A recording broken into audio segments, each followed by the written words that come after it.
Good morning. This is John from the Springs Mennonite Church, and I'm happy to be here today. Here we are, near the end of the week, where I've been talking about Psalms. And today I have another one to share with you. It's just one verse. It's real simple. Psalm chapter 90 and verse 12. Teach us to realize the brevity of life so that we may grow in wisdom. The psalmist is asking God to teach him to realize the brevity of life so that we can grow in wisdom. Now, I don't know where you are in life. I don't know what age you are. I just had a birthday, and if you didn't know, I'll tell you, I'm 72 years old. I never ever expected or thought about living this long. Now, there are a lot of others in this neighborhood and in my church who've lived a lot longer than I have. I don't think I'll keep up with all of them. Just apparently not in my genes. But when I think about life, I realize how quickly things have moved along. Now, when I was young and in my 20s, serving my first church, I, I didn't think about that. I was just anxious to do the right thing and get the church to do the right thing and get people to see Jesus. And I don't know. I probably ran around with my head cut off most of the time. Then as I got into my 30s and 40s, I started thinking about things. I started thinking about my family and my kids and my friends around me. And now I think back, golly, Lord, did I do what you wanted me to do? I think I can absolutely say I've done what God wanted me to do so far. I'm not done yet. Don't get that idea. At least as far as I know, I'm not. But as we realize how short things are, do you realize that here I'm talking to you, and it's the middle, well, it's the last of the middle week of January. Already half of a month, or a little more than half of a month, of this new year is over. So what did you do during that time period? What can you say for yourself? Well, I tried to stay warm. That's one thing I did. I didn't shovel much snow because my neighbors do that for me. But, you know, time is short. If you want to do something for God, even for yourself, you don't want to put that off. When I was teaching full time, I noticed with students, it's really hard to go back to school if you drop out when you're younger.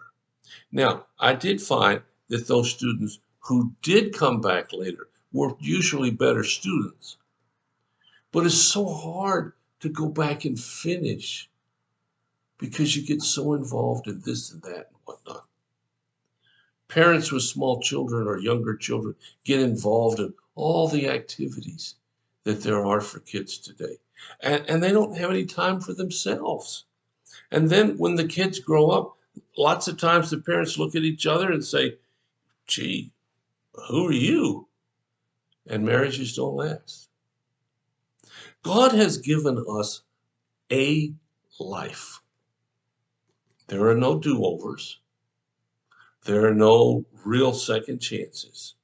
It's just now.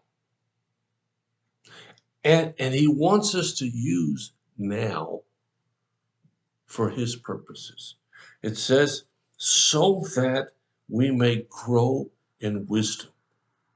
As someone told me one time, there's a huge difference between 20 years worth of experience and 1 year of experience 20 times. Think about that. Where are you in that category?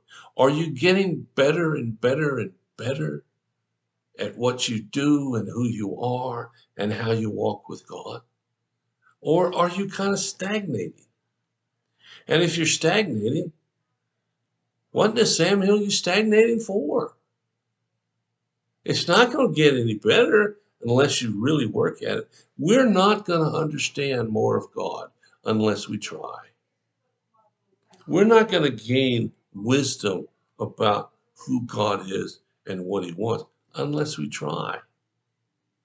You know, you can go to school and you can take classes and you cannot get a thing out of them. Now, I've taken a lot of classes and I bet you, I hardly remember two handfuls. Now, I think something sunk in, and maybe it's just sort of like a reservoir from where I pull things out. But some of them I didn't try very hard at because I didn't want to. And I was wrong. You never know what God has for you to learn in each step of life all along the way. I know a lot of people, well, I'll get to that next year, or I'll get to that next year. But then next year may not come. I remember a good friend of mine who was a contractor and a really, really good one. And he told me he wanted to travel when he retired. And then he got sick. And he said to me, he says, you know, John, I wanted to travel, but I waited too long. Sometimes we postpone things. If you're in a situation where you're dealing with depression or anger or discouragement, you know, don't wait to deal with that. You don't have time to put it off till tomorrow. If you're a parent struggling with how to raise your kids, well, study about that. You don't have time to do it. You know, psychology and child development research tells us that you only have about 10 years of a child's life to instill values in them. After that, it's almost impossible to change. You don't have much time. You and I only have somewhere, generally speaking, 65 to 90 years. And if you're 20, that may sound like a lot. If you're 59, it doesn't sound so much. If you're over 70, it doesn't sound like much at all. God has given us the gift of life. Doesn't last long. He's given you the gift of life. What are you doing with it? When you think about that, I'll be back tomorrow, finish up my time with the Psalms this week. I hope you've had a good week. I hope God has ministered to you in a really, really special way.